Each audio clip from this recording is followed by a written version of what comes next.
Hola a todos los amigos de Filosofía Apuntes, estamos nuevamente aquí en el último libro de la República de Platón, que es, ¿no es cierto?, el tema de la poesía.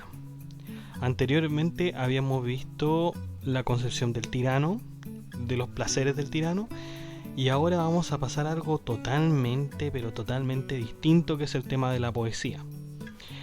La poesía es una de las artes más antiguas en Grecia y su legado aún permanece inexorable hasta nuestros días. Sin embargo, la dureza con que Sócrates se refiere a esta llama la atención. Su visión es totalmente contraria a la que postularía más tarde Aristóteles, quien da a la poesía una oportunidad de expresión retratada, ¿no es cierto?, en su libro Poética, del cual hay muchos misterios también, pero vamos a ver más adelante Aristóteles. De hecho, Poética es casi la última obra de Aristóteles que vamos a ver. Veamos entonces qué tiene que decir el filósofo con respecto a uno de los artes más antiguos.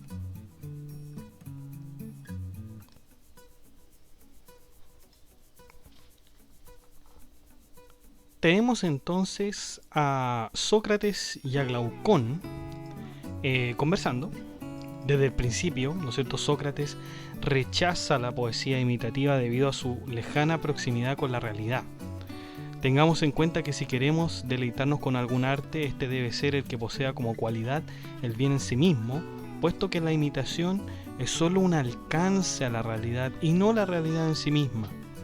Además, consideremos que la imitación podría estar relacionada forzosamente con el mundo de las imágenes correspondiente al fondo de la caverna, libro 7. Estas son una de las razones por las cuales Sócrates rechaza fervientemente la poesía imitativa. Quiero explicar un poco. Imagínense un poema. Un poema solamente puede representar la realidad, pero no es la realidad. Así también puede ser, por ejemplo, un cuadro. Un cuadro no es la realidad del cuadro, sino que el cuadro siempre representa la realidad. Por lo tanto, no es la verdad. Y eso es lo que de alguna manera le enoja a Sócrates, porque el arte en realidad representa la realidad y no es la realidad en sí misma. Por lo tanto, podríamos decir que el arte, de alguna manera, Sócrates siente que el arte miente. ¿Ya? Bueno, Sócrates quiere ahondar un poco más y para hacerlo le pide a Glaucón que analice la siguiente concepción. Tenemos dos conceptos, una cama y una mesa. Tenemos dos artesanos que construyen estos muebles. Sin embargo, los dos construyen los muebles a partir de las ideas que tienen de estos. Por lo tanto, no existe un artesano que pueda concebir la idea misma de su arte. Sócrates le dice a Glaucón que existe otro artesano que puede crear con sus propias manos todas las cosas de los otros artesanos y además todas las cosas del mundo. Glaucón, sorprendido, dice que seguramente está hablando de un dios o algo parecido, por supuesto. Sin embargo, Sócrates dice que esto no sería difícil para un artesano. Lo podría hacer, pero estas cosas no corresponderían a la realidad, sino más bien a las apariencias. El artesano que corresponde a este creador de cosas es el pintor. El pintor, ¿no es cierto?, es el que hace las cosas aparentes. Por lo tanto, el pintor lo único que puede hacer es representar la realidad. Ahora, el artesano que construye camas también estaría reproduciendo la idea de una cama en sí. Sócrates no queda satisfecho y comienza a distinguir a los artesanos que se pueden describir. Tenemos la primera idea concebida de una cama, construida por un dios. Luego tenemos la cama hecha por el carpintero y finalmente tenemos la cama hecha por el pintor, ¿no es cierto? Decimos que el pintor podía crear camas. Así, Dios sería el creador de la idea original de una cama, ahora, mientras que el carpintero sería el creador de la cama determinada en cuanto a lo material. Sin embargo, el pintor no participaría de la creación del mismo objeto. Por consiguiente, así como el pintor está en esta tercera posición, en cuanto al creador de un objeto, el escritor de tragedias también se encontrará en este lugar. Exacto, porque el escritor no es el que crea la tragedia, ¿no es cierto? Es el que la cuenta, la que la relata, por lo tanto tampoco está, digamos, en este nivel de realidad, de creación. Y existen muchos autores trágicos que tratan de plasmar en sus obras la realidad, ¿no es cierto?, que les rodea.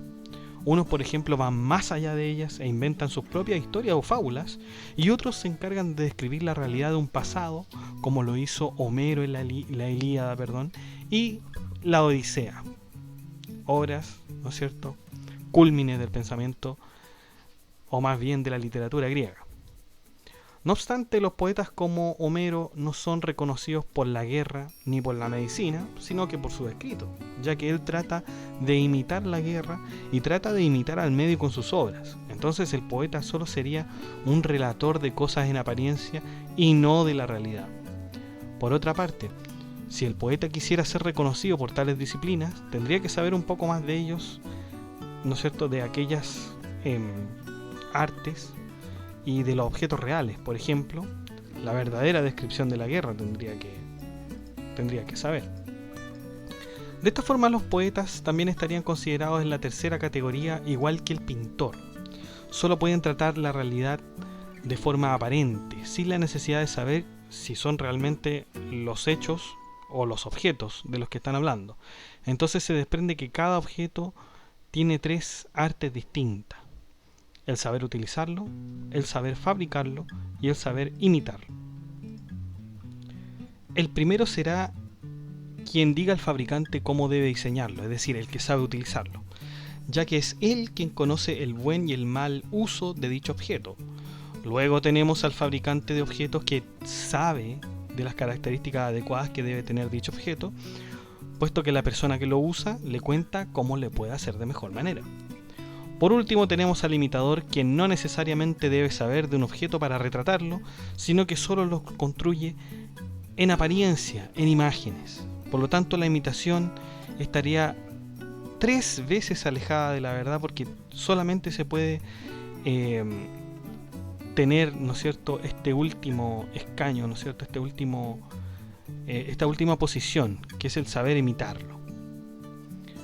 Hay algunos objetos que nos parecen de determinada forma cuando nos acercamos a ellos y cuando nos alejamos también, pero para determinar las verdaderas dimensiones de los objetos sin dejar que nos engañen, usamos el peso, el volumen, la medida y el número.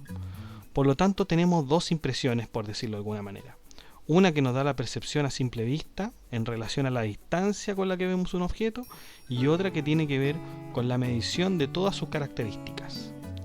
La segunda será la que deberá prevalecer al alma si se quiere conocer la verdad, y la primera formará parte de las cosas negativas y viles que pretenden engañarnos. Desde otra perspectiva, el hombre puede sentir 2 cosas contradictorias a la vez, debido a que en él mismo tiene elementos distintos para cada sentido. Sin embargo, el sentido de la ley y la razón siempre va a imperar por sobre los otros sentidos que tengan que ver, por ejemplo, con el descontrol. Por ejemplo, si existen leyes que nos instan a mantener la calma en medio de las desdichas, es decir, la obediencia a las leyes es entendida aquí como el elemento que es capaz de controlar los impulsos. Dicho en otras palabras, es la subordinación del pathos por el nomos. Pathos, P-A-T-H-O-S. Pathos es la palabra griega que significa pasión, ¿no es cierto?, que son todo lo que nosotros desde las entrañas, ¿no es cierto?, votamos. Es decir, por ejemplo, los enojos, las alegrías, el amor, todo lo que nosotros tenemos de pasional, ¿no es cierto? Y los nomos, por supuesto, es la ley. Es por eso que la razón sigue siendo el elemento que debiera dominar a los otros, ya que forma parte de las leyes.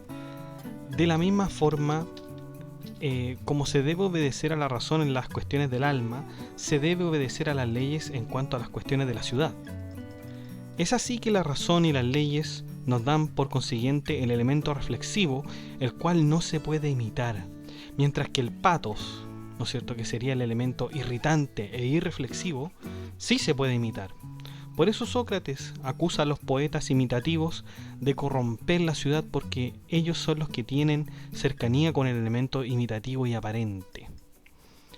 Aún queda más para acusar a los poetas. En la antigua Grecia, los ciudadanos tenían una especie de catarsis al leer las poesías de Homero, y cada ciudadano se identificaba con los personajes, ya sea llorando, sintiéndose orgullosos o sintiendo miedo por los dioses. No obstante, cuando a los mismos ciudadanos se les pasa una desgracia, no lloran o sienten una catarsis, sino que al contrario, son capaces de dominarse e incluso reflexionar sobre lo ocurrido. Evidentemente, cuando nos ocurre una desgracia, siempre tratamos de contenernos. Por otro lado, hay gente que, al no ser educada en las disposiciones del alma, deja que todos estos sentimientos afloren y embarguen totalmente el alma. La poesía, dice finalmente Sócrates, debe ser desterrada de la ciudad por corromper a los seres humanos. Además, la discordia entre la filosofía y la poesía ya venía dándose de mucho tiempo. Parecía ser que para Sócrates la poesía no tiene justificación en la ciudad, al estar directamente relacionada con la imitación y por lo tanto con el mundo de las apariencias. En la creación de la ciudad la poesía no debería estar contemplada, y si existiera debiera ser desterrada. Pasando fugazmente, ¿no es cierto?, a otro tema, Sócrates le propone a Glaucón examinar las características del alma desde otro ámbito. Se dice, ¿no es cierto?, que el alma es inmortal, y para demostrarlo dice, ¿no es cierto?, que existen cosas buenas y cosas malas. Las cosas buenas permanecen y benefician, mientras que las malas perecen y se destruyen. Ahora, todas las cosas que tienen una enfermedad o un elemento malo que las destruye, siempre parecieran que perecen, ¿no es cierto?, totalmente. Sin embargo, hay una enfermedad que pervierte y corrompe a un ser, pero sin llegar a destruirlo. Y esto es lo peor. Entre estos seres está el alma. Por más que el alma se pervierta, nunca puede ser destruida. Por ejemplo, se dice que la injusticia y otros males pueden corromper el alma, pero por más que se corrompa, jamás va a dejar de ser alma, jamás se va a destruir. Nada que sea ajeno al alma puede destruirla. Y hablando del cuerpo, este sí se puede ser destruido por la enfermedad, por los alimentos rancios o las bebidas, ¿no es cierto?, que llegan a enfermar al cuerpo. Por más que se destruya el cuerpo en 1000 pedazos, el alma no muere y sigue viva. Si puede que el alma se vuelva más injusta, impía, eso es verdad, pero eso no implica necesariamente su destrucción, más bien la corrupción del alma. Como conclusión, aquello que no puede perecer existe para siempre y por toda la eternidad. Ahora, para observar la naturaleza del alma, a esta se le tiene que quitar todas las injusticias y perversiones que la hayan corrompido. Es necesario observar la naturaleza del alma en su esencia más pura, fuera de sus corrupciones. Cabe destacar que el alma también pertenece a una concepción divina. La práctica de la justicia es la práctica más adecuada para el alma, aun cuando podemos usar el argumento de Giges. ¿Se acuerdan del argumento de Giges, de este hombre que se encuentra un anillo y que puede desaparecer y cometer toda clase de fechorías? Bueno, el alma, aún el alma de Giges, está viva, ¿no es cierto?, permanece, por más que se sea injusto. El hombre injusto que quiera pasar por ser hombre justo sería severamente castigado por los dioses, ya que el alma pertenece a una concepción divina y los dioses pueden identificar a las almas verdaderamente justas o injustas. Por lo tanto, se sabría quién está siendo justo en apariencia.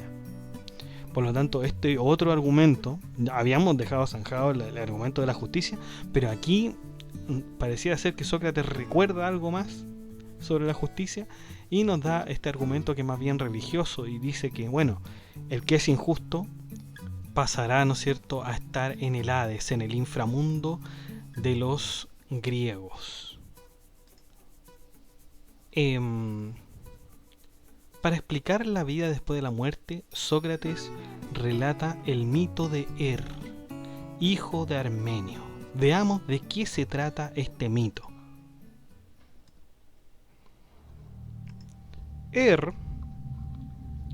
Relata que él había muerto y había vuelto a la vida, pero que en ese tránsito de la muerte y de la resurrección que tuvo, él pudo ser testigo de el infierno y del cielo griego, por supuesto. Por lo tanto, después de que él saliera, ¿no es cierto?, su alma saliera del cuerpo, había visto al mismo tiempo que había muchas otras que llegaban a un lugar maravilloso y otras que se encontraban ahí en la tierra, como si hubieran sido, ¿no es cierto?, hubieran estado vivos, ¿ya? Pero en la mitad había unos jueces que, una vez pronunciados sus juicios, mandaban a los justos a que fueran subiendo a través del cielo por el camino de la derecha, tras haberles colgado por delante un rótulo con los juzgados. Es decir, iban directamente al cielo aquellos que eran justos, y a los injustos se les ordenaba ir hacia abajo por el camino de la izquierda, llevando también estos detrás, que era la señal de lo que habían hecho. Por lo tanto, él dice que aquí pareciera ser que las almas justas iban hacia arriba, ¿no es cierto?, ascendían, y los injustos iban hacia abajo. A él se le dio la oportunidad, ¿no es cierto?, de que viera todo esto, que cómo se marchaban las almas después de juzgadas, y cómo por una de las otras dos salían de la tierra llena de suciedad y de polvo, esas almas, ¿no es cierto?, que venían de abajo, mientras que por la otra bajaban las almas más limpias desde el cielo. Y las que iban llegando parecían venir de un largo viaje y saliendo contentas a la pradera, acampaban como en una gran feria, y todas las que se conocían se saludaban, y las que venían de la tierra se informaban de las demás en cuanto a las cosas de allá, y a las que venían del cielo, de lo tocante a aquellas otras, y se hacían mutuamente relatos, las unas entre gemidos y llantos, recordando cuántas y cuán grandes cosas habían pasado y habían visto en su viaje subterráneo. Básicamente lo que quiere decir este mito es que después de la muerte todo se paga. Si se fue un hombre injusto, se le castigará a ese hombre 10 veces peor con respecto de las injusticias que él cometió. En cambio, al hombre justo será, ¿no es cierto?, se le será recompensado en la misma proporción de cómo se portó, ¿no es cierto? Pero continúa este relato. Entre todos los espectáculos terribles que contemplaba, tras haber pasado por muchas cosas, vieron de pronto a Airdieo y a otros tiranos, ¿no es cierto?, que estaban ahí abajo. Y había también algunos particulares de los más pecadores, a todos los cuales la abertura, cuando ya pensaban que iban a subir, no se los recibía, sino que por el contrario, estaban sujetos a quedarse abajo. Trataban de subir, pero no iban a poder. Entonces, estos hombres que estaban en el fuego, se describe algo de fuego también en el inframundo, sufrían temiblemente. Como imagínense, si ustedes tienen una formación cristiana, imagínense el infierno, digamos, y el paralelo, ¿no es cierto?, al cielo sería para los griegos quizás el Olimpo, como pueden ustedes comprender. Aquellos que eran castigados pasaban al Hades, que era el inframundo.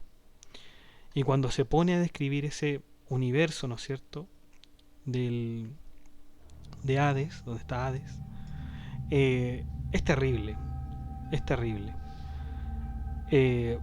Por ejemplo, en el Hades sufrían enfermedades, sufrían el fuego, sufrían, ¿no es cierto?, de dolores, y sin importar, porque veía ahí que no solamente habían tiranos, sino que también habían hombres famosos que seguramente que habían cometido alguna fechoría y que estaban ahí en el Hades.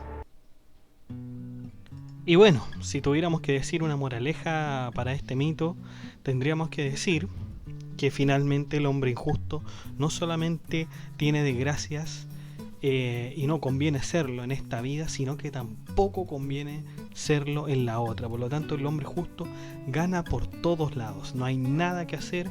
Lo mejor que se puede hacer en esta vida es un hombre justo, y también se tiene que ser un hombre justo para la otra.